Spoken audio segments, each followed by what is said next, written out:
하나님의 말씀 봅니다. 구약성경 창세기 12장 2절 3절입니다. 창세기 12장 2절 3절, 구약성경 제가 가진 성경으로 14페이지에 있습니다. 창세기 12장 2절 3절. 우리 찾으셨으면 2절과 3절 합독합니다.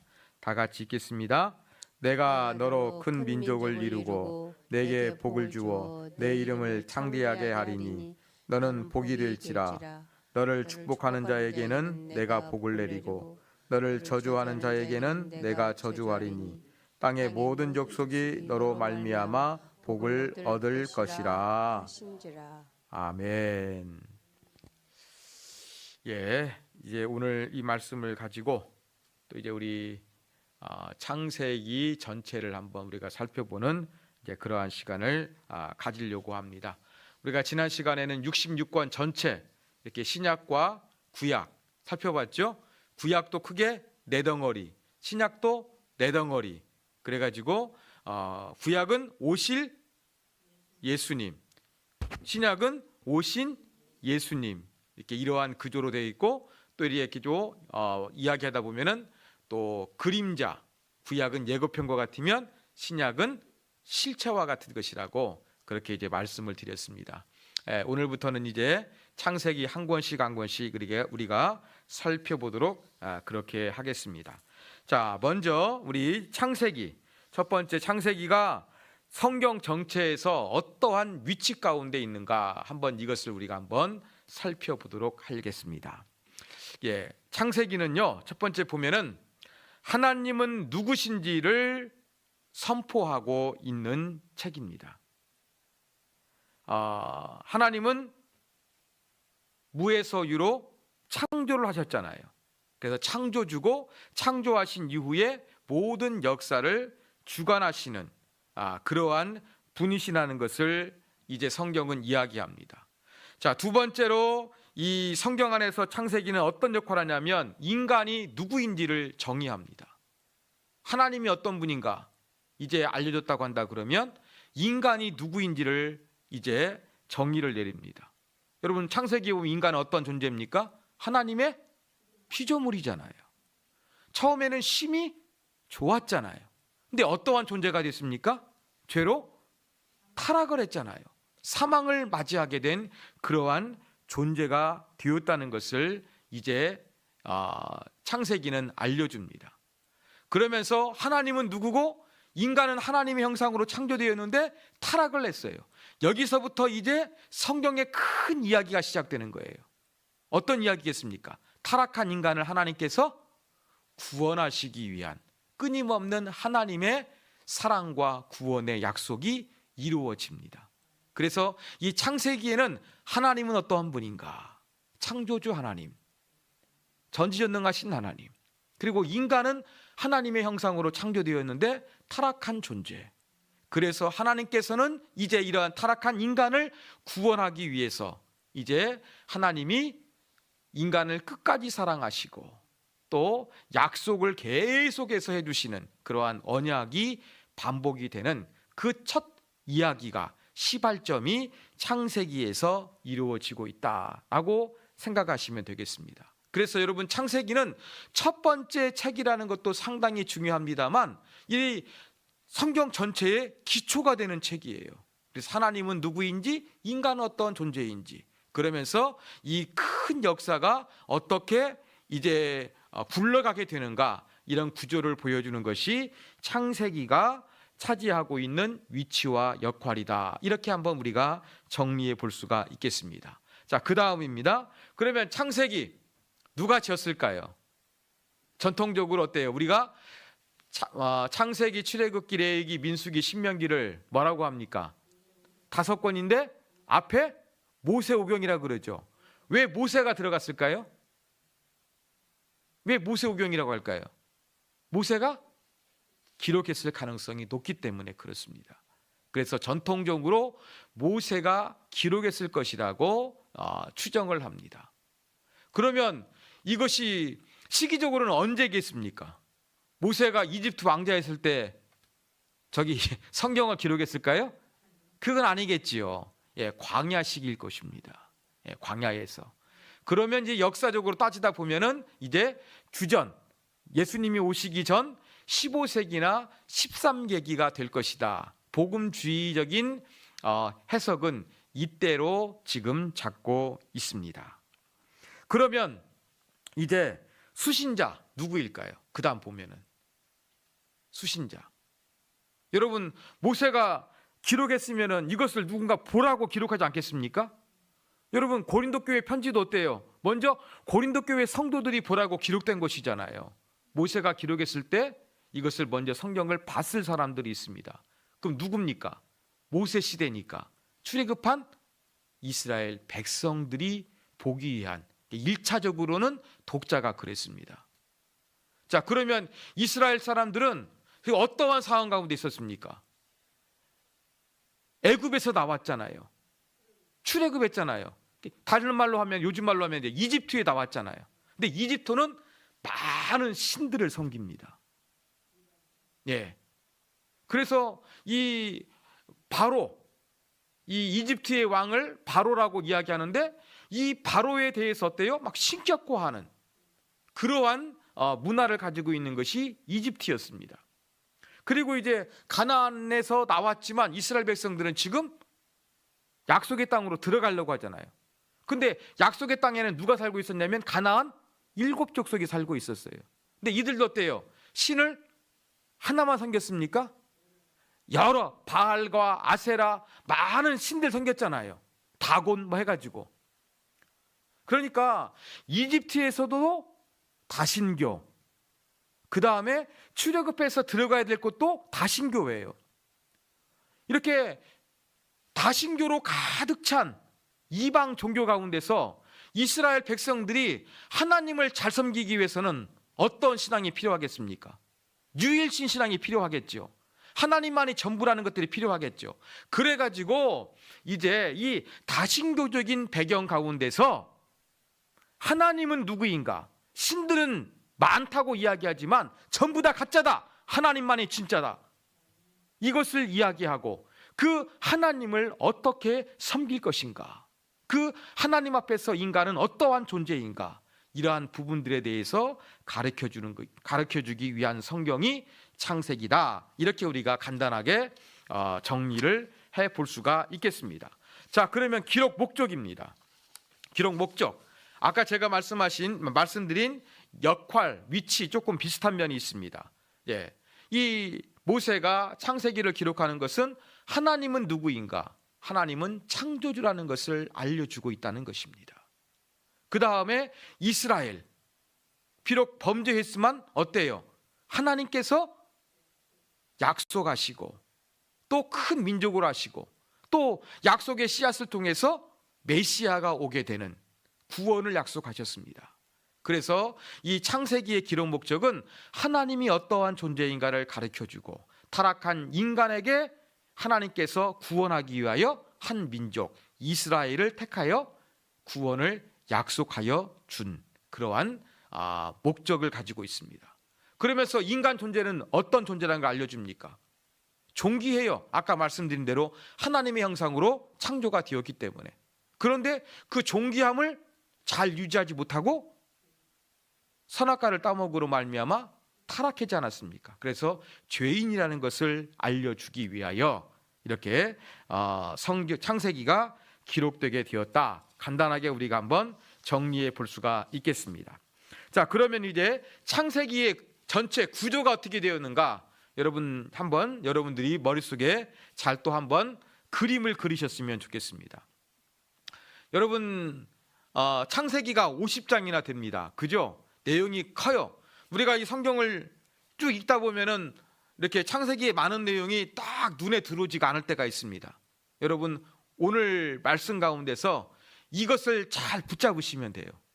창세기 50장을 그래도 간단하게 잘 이렇게 요약할 수 있는 것이 지금 화면에 나와 있는 구조와 내용입니다. 자, 창세기는요 이렇게 크게 보면은 1장부터 11장까지, 그 다음에 12장부터 50장까지 그렇게 두 개의 부분으로 나눌 수가 있어요. 근데 앞부분은 어떻습니까? 최초의 역사, 원 역사가 기록되어 있는 거예요. 앞부분에는 어떻습니까? 하나님이 태초의 천지를 창조하시니라 하면서 창조에 대한 내용, 이것이 1장과 2장에 기록되잖아요. 그런데 창조한 하나님의 그 피조세계 가운데서 인간이 선악과를 따먹어 가지고 타락하잖아요. 그래가지고 이제 막 가인과 아벨이 또 죽이게 되고 막 죄가 퍼져가게 되지 않습니까? 타락이 점점점 퍼져가게 되는 그러한 내용이 3장에서 5장까지 기록되고 있어요. 근데 죄가 점점점 깊어져 가니까 어떻습니까? 하나님 보시기에 가만히 둘 수가 없는 거예요. 그래가지고 하나님께서 어떻게 하십니까? 홍수로 심판하시죠. 노아 홍수에 대한 이야기가 그래서 이제 6장부터 9장까지 기록되어져 있습니다. 그 다음에 내용은 뭐냐면은 또 인간이 또 지나가지고 뭘 합니까? 바벨탑을 쌓아요. 하나님의 그 창조의 명령, 그 창세기 1장과 2장에 있는 그 하나님의 명령을 거역해가지고 흩어짐을 면하자, 이렇게 하나님의 말씀을 어기면서 바벨탑을 쌓습니다.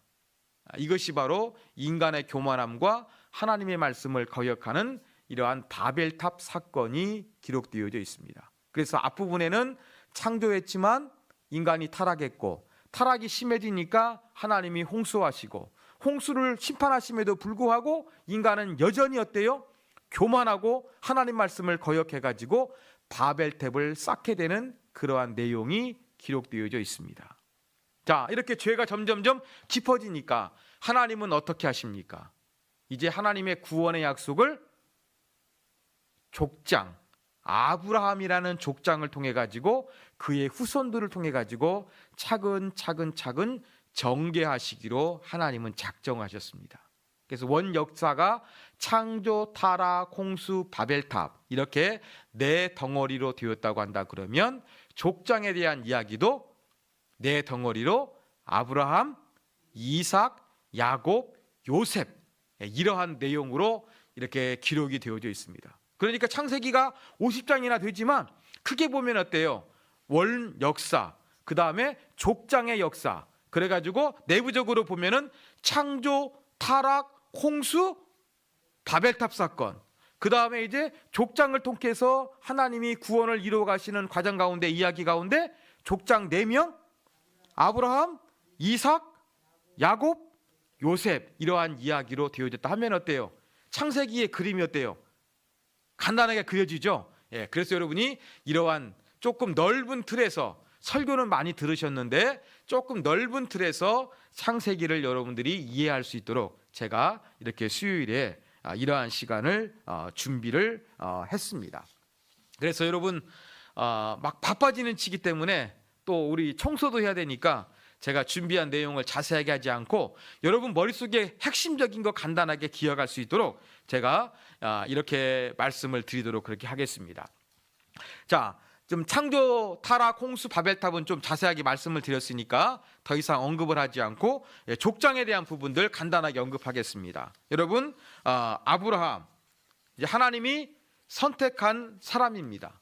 이렇게 범죄한 인간을 하나님께서는 이제 구원하기 위해 가지고 한 사람을 택해서 큰 민족을 이루게 하시죠. 그 인물이 누구냐면은 아브라함이었습니다.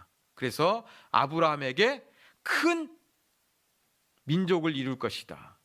땅을 주겠다. 너를 통해서 모든 민족이 복을 받을 것이다. 이러한 약속이 아브라함에게 주어지게 됩니다.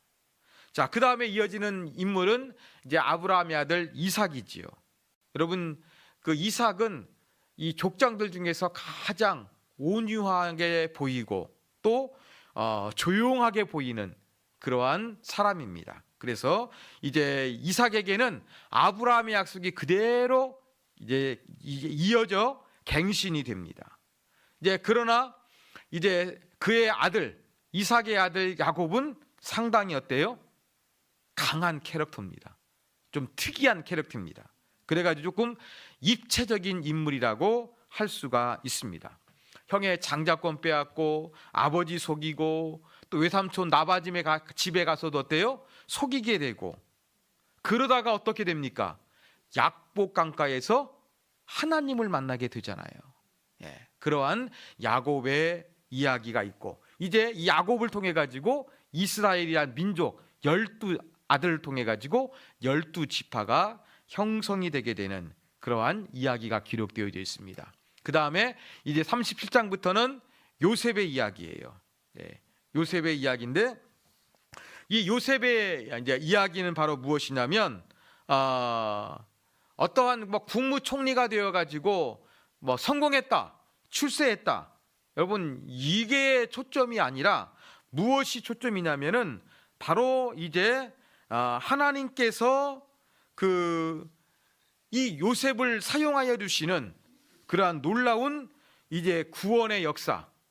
막 형들이 팔아 넘기잖아요. 그런데 어때요?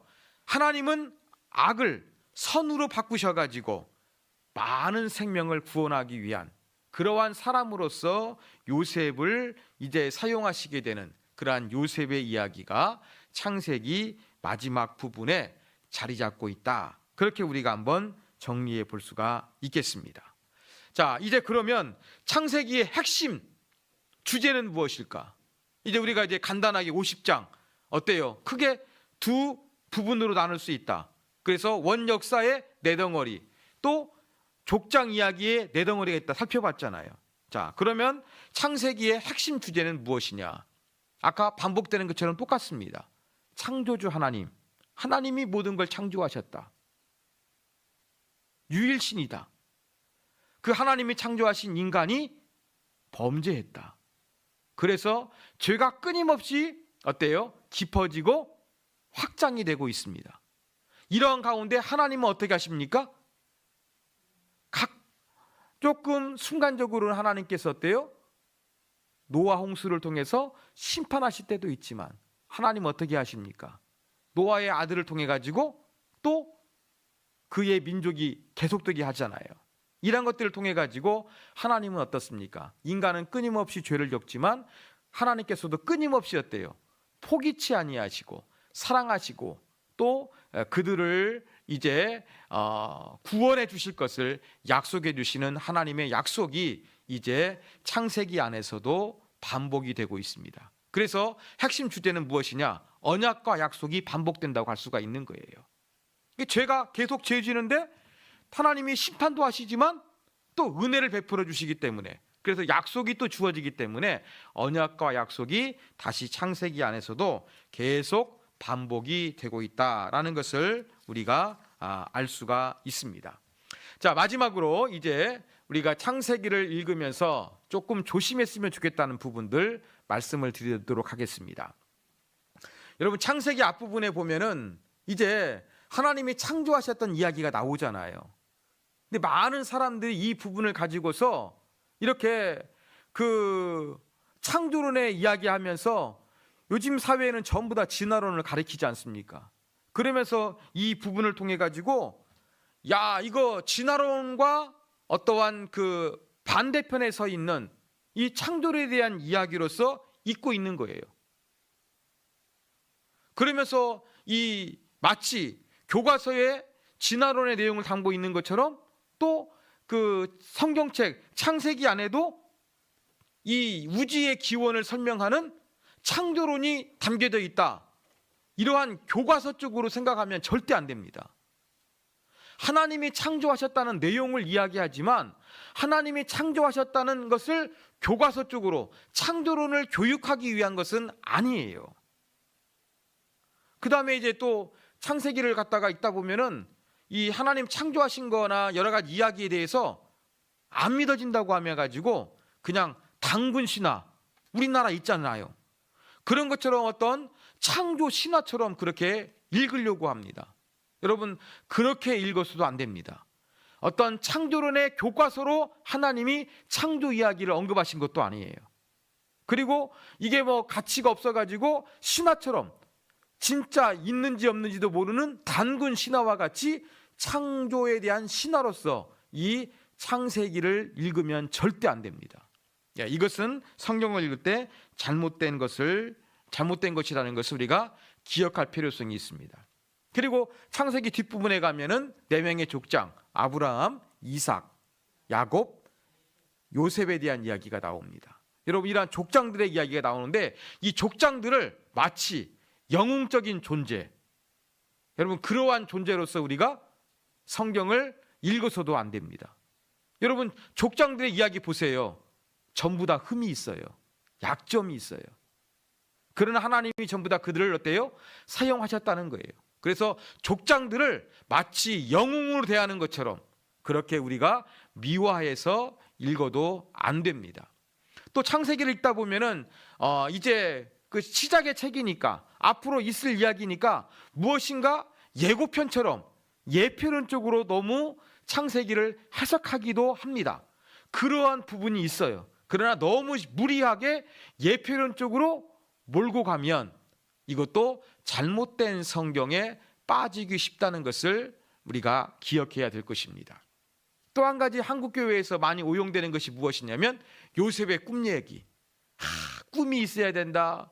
뭐 총리가 되는 것처럼 꿈꾸는 사람이 돼야 된다. 이렇게 하나님께서 세상에서 요셉의 그 큰 성공을 허락하여 주셨다라고 하면서 이렇게 큰 꿈을 가지고 세상에서 높은 자리를 차지하는 출세의 내용으로 여러분 그렇게 요셉의 이야기를 우리가 읽어서도 안 될 것입니다. 또 한 가지는 바로 무엇이냐면 이단의 해석이에요. 이단은 어떻게 해석하겠습니까? 뱀, 선악과, 생명나무 막 이런 부분들에 대해 가지고 본문에 없는데 자꾸 여기에 더 깊이 들어가 가지고 다른 어떠한 비밀과 신비한 것들이 있는 것처럼 자꾸 여기에 사족을 붙여가지고 어때요? 해석하는 사람들이 있어요. 이단들이 주로 이러한 해석들을 많이 합니다. 여러분, 이러한 부분도 우리가 경계해야 됩니다. 뱀이나 선악과나 생명나무, 창세기에서 언급하고 있는 내용이 있는데 여기에 뭔가를 덧붙여가지고 여기에 신비한 어떠한 비밀을 풀 수 있는 어떠한 의미가 있는 것처럼 어떠한 뜻을 내포하고 있는 것처럼 이렇게 이단들이 창세기를 해석하기가 쉬운데 여러분 이러한 해석도 경계를 해야 됩니다. 그래가지고 여러분 성경을 읽으실 때에 이렇게 창조에 대한 부분들 조심하시고 족장들을 너무나 영웅시하면서 그렇게 읽지 마시고 또 예고편이라고 생각해가지고 예표론적으로 너무 무리하게 적용도 하지 마시고 또 출세신학의 모델로서 요셉을 자꾸 떠올리지도 마시고 그 다음에 이단이 하는 것처럼 뱀이나 선악과나 생명나무에 대하여 조금 신비하게 해석하는 것도 너무나 여러분 빠지지 않는 선에서 창세기를 읽어 나가시는 것들이 중요하다. 이러한 부분들을 말씀을 드리겠습니다. 자, 오늘 이제 말씀 가운데서 핵심적인 거 제가 더 간단하게 말씀을 드리겠습니다. 여러분 창세기는 성경의 이제 앞으로 기록될 내용의 모든 시작을 가르쳐 주는 거예요. 하나님은 누구신가? 그죠? 인간은 어떤 존재인가? 하나님은 창조주시고 인간은 형상으로 만드신 피조물이에요. 그런데 타락을 했잖아요. 그래서 이 범죄한 인간을 하나님께서 어때요? 끊임없이 구원하기 위해서 약속하시고 버리지 않겠다고 하시면서 이제 하나님의 구원의 약속이 시작되는 첫 성경이 창세기다. 그렇게 여러분들이 창세기를 기억하시면 되겠습니다. 그리고 창세기가 50권 있잖아요. 딱 그런데 어때요? 50권을 앞에 11장, 뒤에 39장 이렇게 나누어가지고 원역사, 거기에는 네 덩어리 뭐가 있다 그랬죠? 창조, 타락, 홍수, 바벨탑. 그 다음에 이제 12장부터 50장까지는 족장의 역사가 기록되어 있는데 여기도 이제 네 사건이 아니라 4명. 자, 누구죠? 아브라함 이야기, 이삭의 이야기, 야곱의 이야기, 요셉의 이야기. 이러한 구조로 이루어졌다. 여러분 이것만 가지고 있어도 이렇게 창세기에 대한 큰 그림을 다시 한번 여러분들이 잘 그릴 수가 있습니다. 그리고 제가 이제 성경을 읽을 때 조심해야 될 부분도 말씀을 드렸는데 창세기는 하나님은 누군가? 인간이 누군가? 끊임없는 범죄한 인간을 하나님께서 사랑하셔가지고 구원하기 위한 약속이 반복되고 있는 것이 첫 번째 이제 시작되는 이야기가 창세기다. 창세기의 구조는 1장에서 11장까지 원 역사, 창조, 타락, 홍수, 바벨탑.